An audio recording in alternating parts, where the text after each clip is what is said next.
ইয়া রাসূলুল্লাহ সূরাতান জামিআ, হুজুর আমাকে এমন একটা সূরা শিখায়া দেন যে সূরাটা সকল কিছুকে সকল কিছুকে একত্রিত করে নেয়, সব জিনিসগুলাকে একত্রিত করে নেয়, এমন একটা সূরা আমাকে শিখায়া দেন।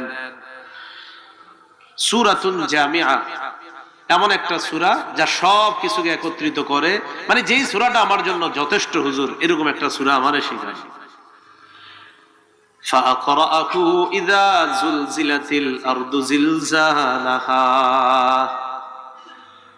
আল্লাহ রাসূল তাকে সূরাতুল জিলজাল এই সূরাটা পড়ায়া দিলেন, শিখায়া দিলেন।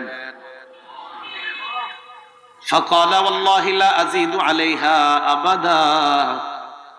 ওই ব্যক্তি বললেন, আল্লাহর কসম আমি কখনো এর চাইতে বাড়াবো না, মানে যা শিখলাম এই সূরার শিক্ষাটা নিয়ে আমি থাকবো, বাঁচবো, আমল করব।